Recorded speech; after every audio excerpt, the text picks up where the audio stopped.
Hello hey guys, welcome to my new video.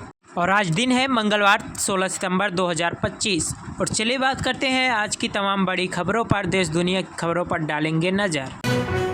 Guys आपको पता होगा हाल ही में मेरी जो पुरानी वीडियो थी कल की, उसमें मैंने बताया था इंडिया पाकिस्तान का मैच 14 सितंबर को है और इंडिया विन ही करेगी, इसमें कोई शक वाली बात नहीं है।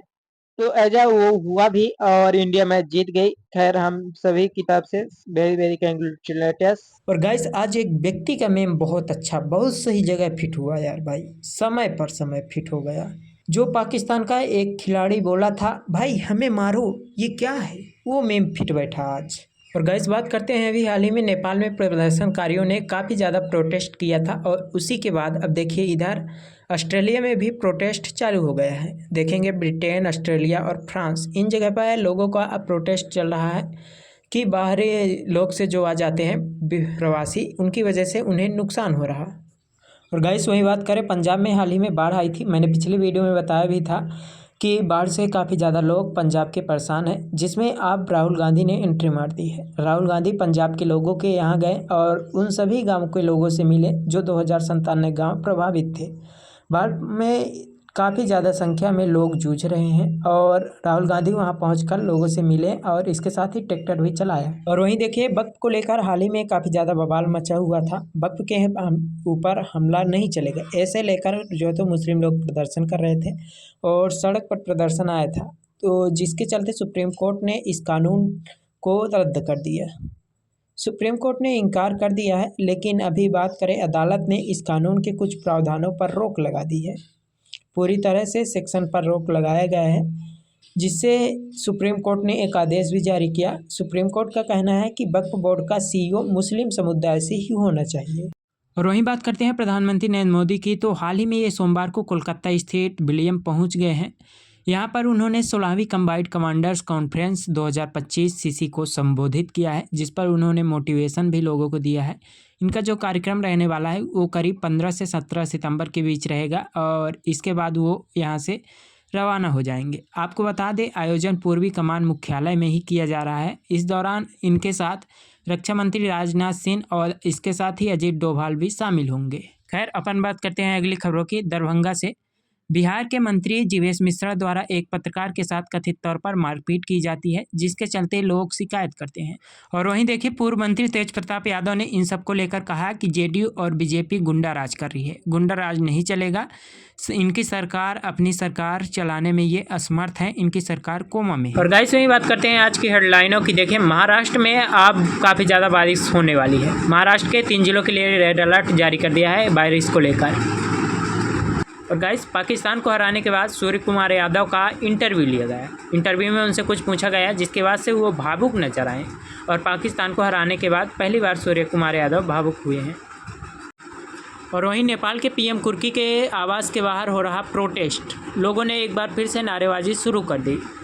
खैर अपन बात करते हैं अगली खबरों की। ये जो टंकी सामने दिख रही है, इसमें एक काला भैंसा चढ़ गया। काला भैंसा चढ़ने के बाद लोगों ने काफ़ी जगह से क्रेन मंगवाई और क्रेन मंगवाने के बाद उस काले भैंसे को जब उतारने लगे तो काला भैंसा ऊपर से छलांग लगाने की कोशिश करने लगा। अब बताओ, फिर बाद में उसे बचा लिया गया।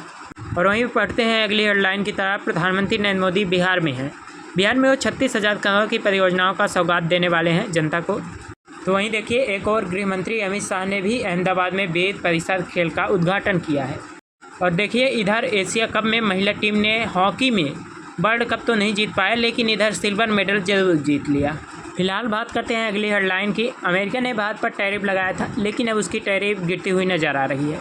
भारत में सबसे ज़्यादा स्मार्टफोन का एक्सपोर्ट किया गया, आईफोन का, जिससे को अमेरिका ने धमकी दी थी कि वो भारत में एक्सपोर्ट ना करवाए। कांग्रेस नेता पवन खेड़ा ने हाल ही में प्रधानमंत्री नरेंद्र मोदी का विरोध किया है। सरकार का, बीजेपी सरकार का पूरी तरीके से विरोध कर रही है और आने वाले समय में बिहार में चुनाव भी है। बिहार में चुनाव प्रचार के दौरान इस समय की बातें करना एक तरीके से लगता है कि ये कहीं ना कहीं गलत है। आपको बता दें सरकार ने अडानी को 1.5 हज़ार एकड़ की ज़मीन फ्री में दे दी।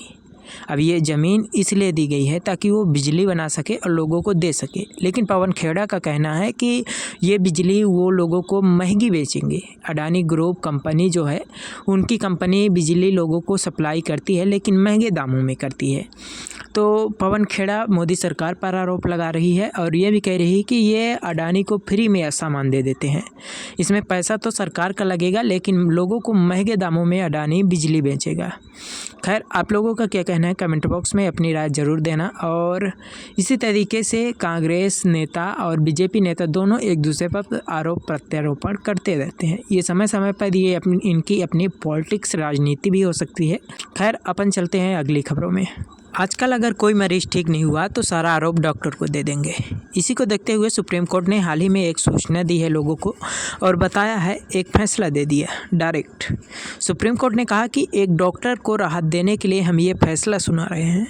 यदि इलाज के बाद कोई मरीज ठीक नहीं होता तो हर बार डॉक्टर को गलत ठहराना गलत है।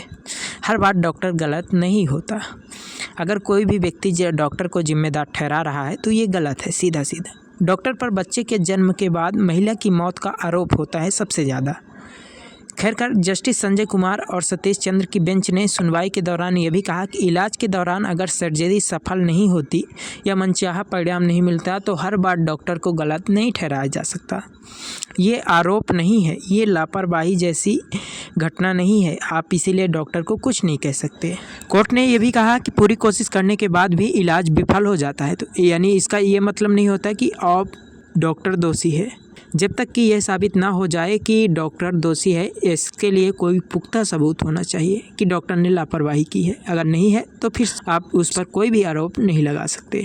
और वहीं देखिए, उत्तर प्रदेश में भी आने वाले समय में चुनाव है।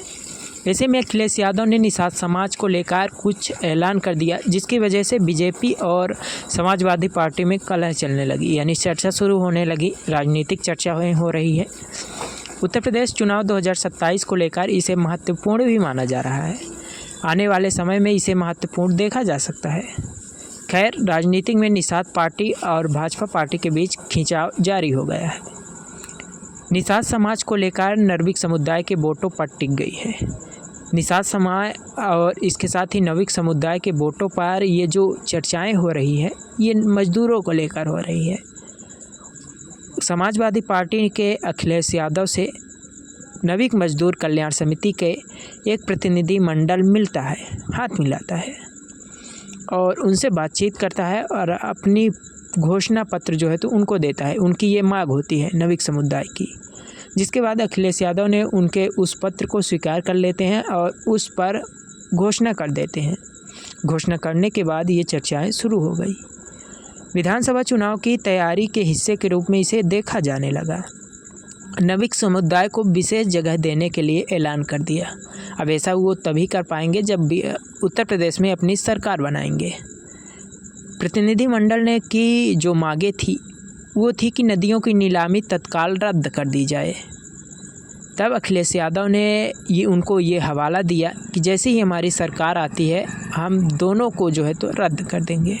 तो गाइस, अभी आप ये जो मॉडल देख रहे हो, आप इसे दिल से बताओ कि ये मॉडल है कैसा, क्योंकि इसे एक व्यक्ति ने बहुत ही मेहनत करके बनाया है। इसमें उसकी लगभग 30 से 60 दिन की मेहनत है और वो स्कूल भी जाया करता था और इस मॉडल को बनाने के लिए वो कहीं कहीं से घर पे उसके कार्टून भी नहीं था, तो वो इधर उधर से जुगाड़ करके ये मॉडल बना रहा था।